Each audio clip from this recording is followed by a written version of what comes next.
Buenas noches. Muy buenas noches, ¿cómo estás, Julio? Es un gusto poder iniciar este programa y compartir con ustedes el análisis de la noticia.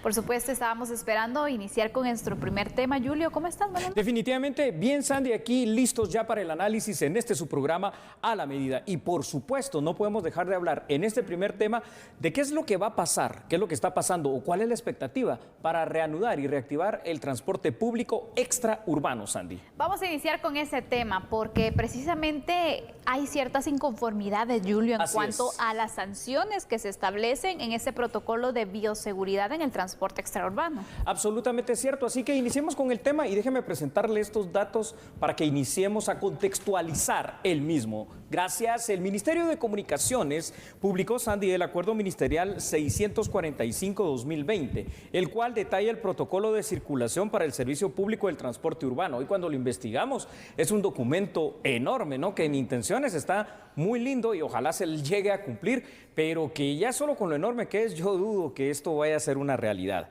El protocolo lo que busca es establecer las medidas obligatorias que deben cumplir no solo quienes brindan el servicio de transporte público extraurbano, los protocolos que deben de cumplirse en las terminales donde se sube al bus, los pasajeros que suben al bus, es una situación bastante grande. Entre otras cosas también, Sandy, el acuerdo ministerial manda que, por ejemplo, pilotos y dueños de buses se aseguren que durante los recorridos se respete el porcentaje permitido de pasajeros. También ordena que se desinfecten los autobuses previo a iniciar cada uno de los recorridos y de que esto quede una evidencia o constancia que pueda demostrar que así se hizo. Es decir, solo estoy mencionando dos de la enorme cantidad de listas por cumplir que este protocolo conlleva, que parece bueno, pero te digo en intención, no sé en la práctica si realmente se va a hacer. Bueno, ya los dueños y los transportistas y pilotos de buses extraurbanos ya pues han pegado el grito en el cielo aquí en Guatemala.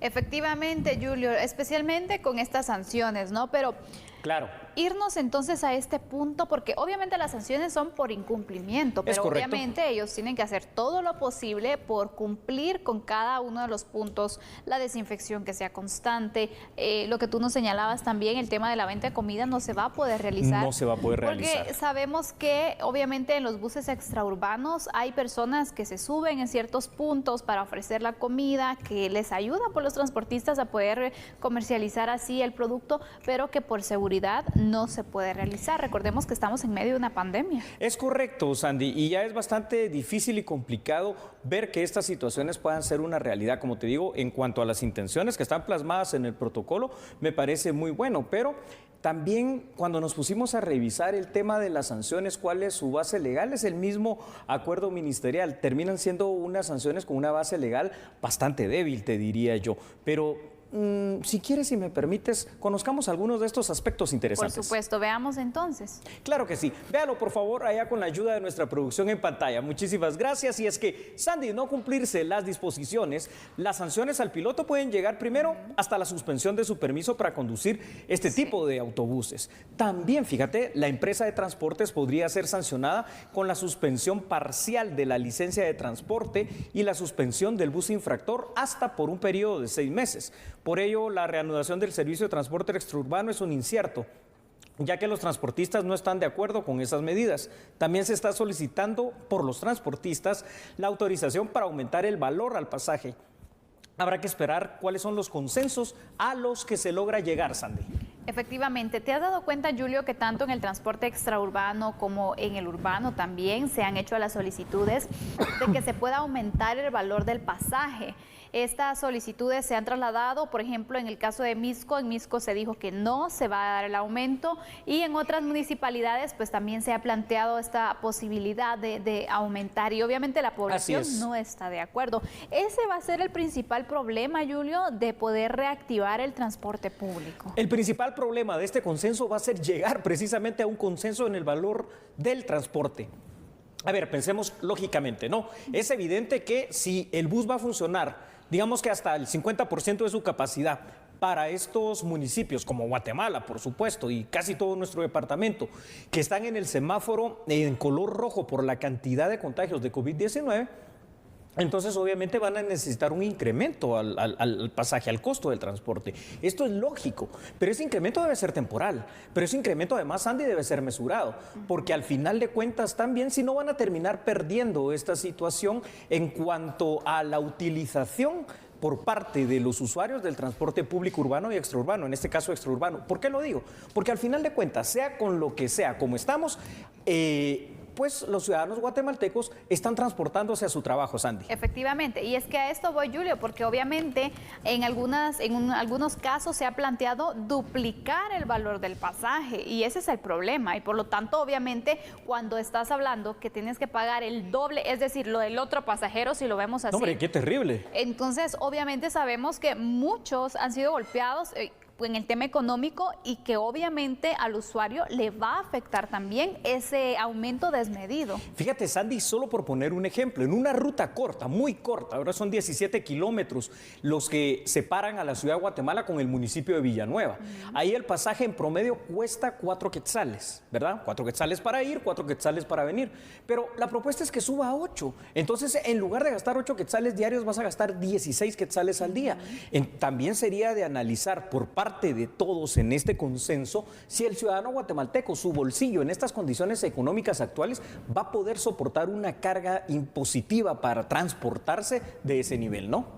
Efectivamente, por eso es un punto que debe ser muy bien evaluado, si bien es cierto que obviamente representaría también cierto gasto para el transportista porque no llevaría la cantidad de pasaje que es permitido, pero que también recordemos que si no hay un control también puede pasar de que lo que ocurre en festividades, ¿no? En días de asueto donde las unidades tienen un cierto número permitido, pero recordemos de que también sobrecargan las unidades, entonces ese es el problema. Ese es un riesgo que en este momento no nos podemos permitir. Y yo te diría, Sandy, ¿cómo poder prever que este riesgo que has mencionado realmente no se materialice? A ver, si de verdad no hay operativos por parte de la Dirección General de Transporte, por parte de la Policía Nacional, por parte de las policías municipales de tránsito, pues muchas veces van a romper con este tipo de protocolo los mismos pilotos porque dirán, no están parando, entonces llenemos un poco más el bus. Y ese un poco más, que hoy serán 2, 3 pasajeros, mañana van a ser 5 y pasado van a ser 10 hasta que el transporte de pasajeros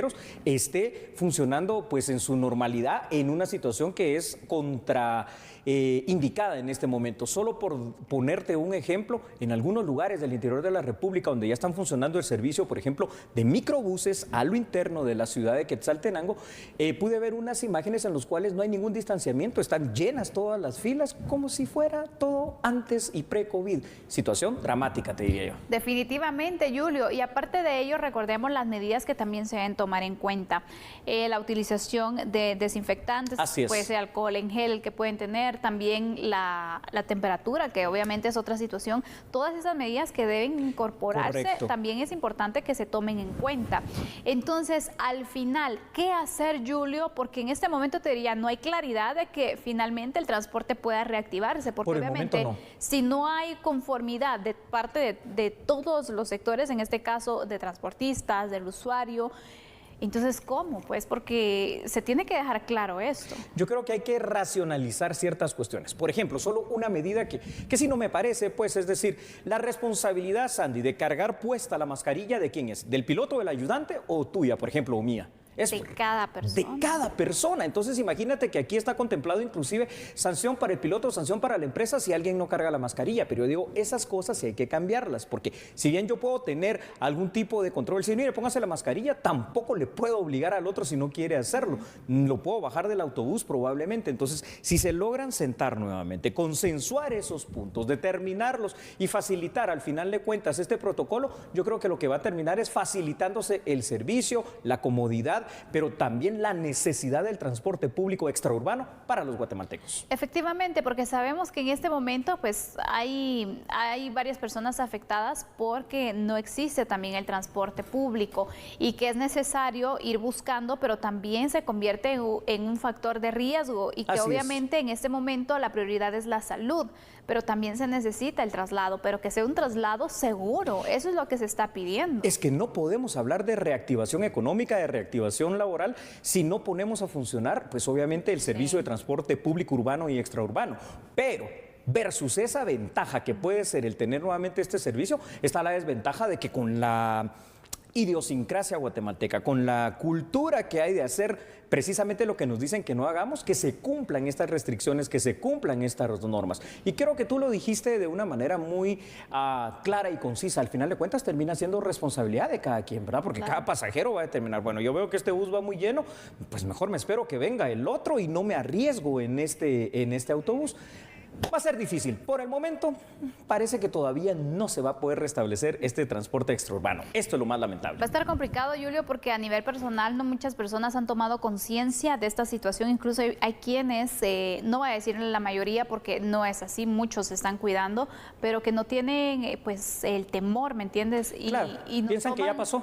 Exactamente, y a veces no creen siquiera que está pasando esta situación, piensan que es un invento, y no, hay muchas personas que están siendo afectadas y que obviamente el riesgo está por cualquier lugar, por lo tanto es importante que nosotros tomemos en cuenta las medidas y si vamos a utilizar el transporte público, las aumentemos aún más porque vamos a aumentar también el riesgo de contagio. Por supuesto, Sandy. Bueno, te digo algo, ¿no? Con esto terminamos este primer tema de análisis, pero el segundo, el que viene a continuación, está completamente ligado, porque es que si no hacemos caso a este tipo de situaciones, ¿será que se pueden volver a las restricciones anteriores? Qué dramático, ¿no? Dramático. Vamos a la pausa y tenemos el análisis más adelante. ¿Qué ha dicho la ministra de Salud en este caso? Las declaraciones al regresar. Claro que sí. Señoras y señores, por favor, no cambien. Solo recuerden que nosotros somos A la Medida.